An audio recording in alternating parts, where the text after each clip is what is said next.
Salut tout le monde, ici Nva et Tounave, pour notre rôliste, et faire un bestiaire n'est pas toujours très facile. Il faut réussir à avoir un équilibre assez délicat entre avoir du contenu, donc suffisamment de créatures à aller taper, mais que ces créatures-là aient suffisamment de substance, que ce ne soit pas juste un tableau de stats parmi d'autres, et qu'à la fin, ce bestiaire, ce soit juste une grosse liste de courses monstrueuses.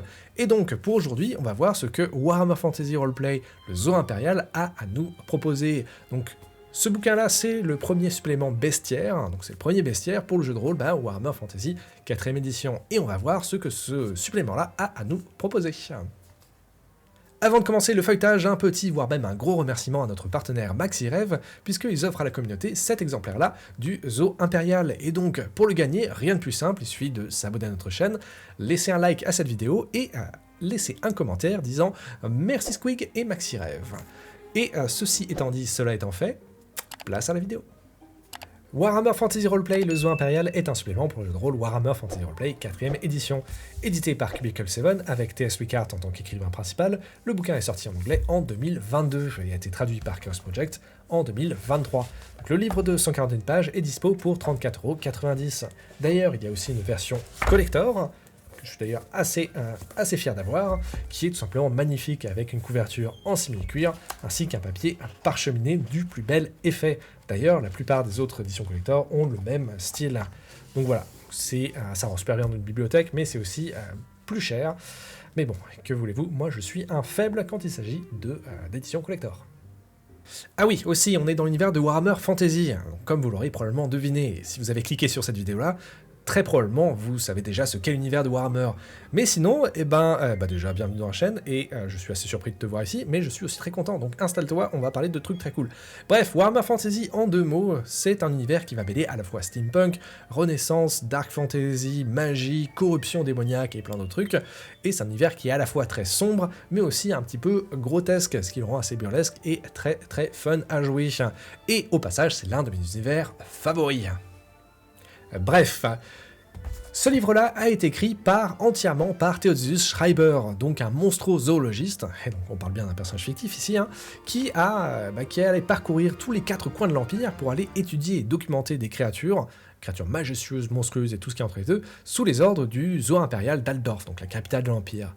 Et c'est une approche diégétique, donc dans l'univers du livre, qui est à la fois surprenante, et je trouve que ça marche pas mal, puisque ça donne pas mal de personnalité, ça donne de la saveur à l'œuvre, surtout que pendant toutes les expéditions, à chaque fois qu'il y aura des descriptions de monstres et de contexte, on va voir des annotations qui sont faites par les compagnons de Theodosius, puisqu'il n'est pas parti seul, il est parti avec 5 autres compagnons, 5 autres personnages, qui ont chacun leur expertise, leur personnalité et leurs petits secrets.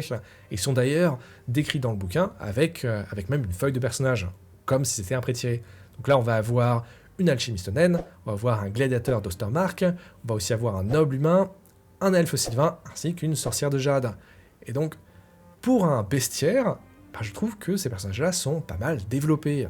Encore une fois, là, on n'est pas sur du grand roman, mais c'est quand même un bestiaire. Mais quand même, on va suivre les aventures de ces personnages-là, et il va y avoir quelques twists à l'histoire qui sont pas mal intéressants, que bien sûr, je vais pas vous spoiler ici, mais tout ça fait que le livre a une saveur, une personnalité qui est propre en fait. La plupart des monstres présentés dans ce bouquin vont venir en 2 exemplaires. On va avoir un exemplaire avec des stats qui vont être typiques de l'espèce, donc ça va être une créature assez générique, et une autre version qui va décrire un membre de cette espèce qui est particulièrement notable. Et donc, par exemple, le groupe à un moment va se balader près de Talabarheim. Donc c'est une ville au centre de l'Empire, et la comtesse des lieux va leur informer qu'il y a une créature, un Razorgor, donc les Razorgors sont des sortes de sangliers de l'enfer super méchants, qui se balade et qui est encore plus vicieux que les autres. Et ce sanglier-là, c'est le vieux Dodpu. Donc vous voyez ici, sur la droite, il va avoir les stats du Dodpu, donc qui sont plus élevés, donc plus dangereux, donc cette créature-là a plus de compétences de combat, cette créature-là a aussi tout un tas d'autres traits que la créature de base, et ça permet d'ajouter un peu plus de diversité dans l'univers. Et ça fait pas mal sens, parce qu'encore une fois, ça permet de rendre l'univers plus vivant et cohérent, parce qu'après tout, ça paraît normal qu'il y ait plein de Razorgors différents, et ça encourage à faire en sorte que la meneuse puisse créer ses propres créatures pour les rendre plus mémorables. En parlant d'expédition, je vais rapidement passer sur les 3 expéditions qu'il y a dans ce bouquin-là. Donc je vais faire que les survoler, et bien sûr sans aucun spoil, et au passage, je noterai les créatures que j'ai trouvées les plus intrigantes ou les plus intéressantes. La première expédition va se concentrer sur le centre et l'ouest de l'Empire, démarrant dans les environs de Middenheim, jusqu'à aller à Karak-Kadrin, une forteresse naine dans la montagne des bords du monde. Donc c'est là qu'on va avoir, comme je disais tout à l'heure, les Razorgors, ces sangliers de la mort évoqués un peu plus haut. On va aussi avoir l'abominable Alagrunsor, une sorte d'espion géant dont le contexte et l'histoire est particulièrement fun à lire, et aussi, et bien sûr, les Squig, accompagnés de leur maître / repas, que sont les Gobelins de la Nuit. Donc là, on va avoir des créatures qui sont assez standards. Bon, ça, c'est le Squig. Un animal tout aussi gracieux que possible. Et donc, va se terminer avec un incident, justement, dans ces montagnes de Karak-Kadrin. La seconde expédition va, elle, tout à l'ouest de l'Empire. Donc là, on part de l'autre côté, autour de la chaîne des montagnes grises. Donc les chaînes de montagnes qui sont vraiment tout à l'ouest de l'Empire, qui sont la frontière naturelle entre l'Empire et Bretonnia. Donc là, on va voir des créatures qui sont peut-être un peu moins standards. Donc on va se trouver avec des sortes de serpents à deux têtes, des trolls des rivières qui, eux, bon, ça on en trouve beaucoup dans l'Empire. On va avoir des sangsues, des vers des marais, ces sortes d'horreurs de Carobourg, et pas mal d'autres bestioles, dont notamment le Pégase noir, que je trouve qui est très très classe, et aussi, eh bien, là, une créature qui a d'ailleurs un contexte qui est assez effrayant, qui est le Polou. Et donc là, le contexte, donc l'histoire qui est donnée autour de la créature, est particulièrement dérangeant. Finalement, on a la troisième expédition. Donc cette troisième expédition, cela va se dérouler en partie dans le sud du Vieux-Monde. Donc là, on va quitter un peu plus l'Empire, et on va partir vers Tilea. Donc Tilea, c'est la sorte pseudo-Italie du Vieux-Monde.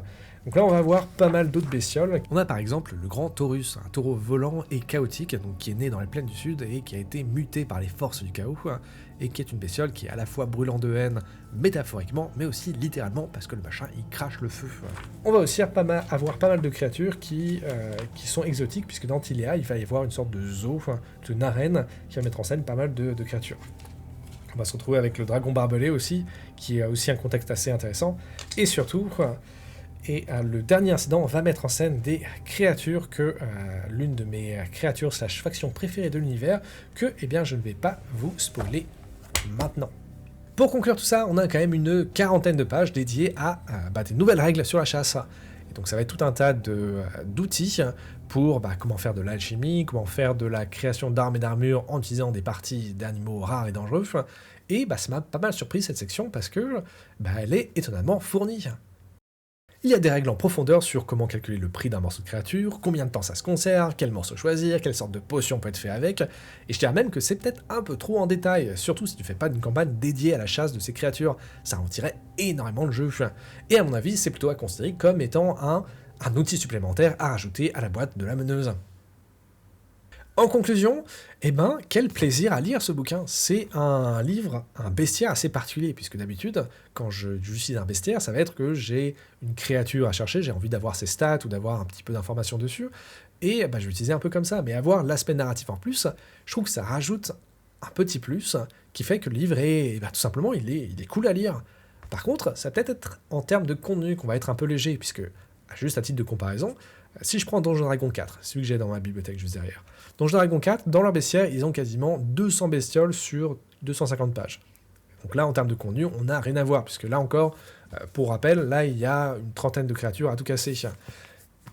Mais est-ce qu'on va le perdre en quantité? On va vraiment le gagner en qualité, puisque chaque créature ici, le livre prend le temps de développer la créature, de l'introduire, de lui donner un contexte géographique, mais aussi de décrire son impact autour de la population. Donc quelle est sa réputation, quelles sont les rumeurs qui ont été créées à propos de la créature, et je trouve que ça permet de les ancrer, en fait, les créatures, dans la réalité de Warhammer Fantasy. Et donc, est-ce que c'est un livre qui est indispensable? Pas vraiment. Ou plutôt, je dirais que c'est très situationnel. C'est-à-dire que si vous, en tant que meneuse, vous avez en tête, ou plutôt si la table a envie de jouer une partie très axée sur la chasse, et il y a largement moyen de le faire dans l'univers de Warhammer Fantasy, dans ce cas, oui, ce livre-là, c'est un véritable ajout. Ça peut vous donner pas mal d'idées, ça peut vous aider à rien que au niveau des règles.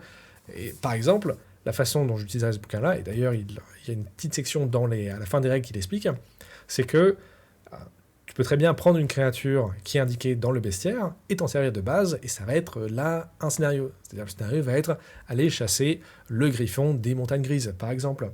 Et donc ça peut être un très bon moyen de créer son scénario-là. Par contre, Si jamais ton scénario n'a pas du tout rapport à la chasse, bah oui, effectivement, ça va pas te servir à grand chose. Donc voilà, c'est un bouquin qui est très situationnel, mais c'est quand même un bouquin de qualité, et ça, je vais pas mal insister dessus, surtout que la version collector est aussi... Bon, là, c'est moi qui suis un peu un pigeon, hein, comme je disais, mais la version collector est aussi très, très classe.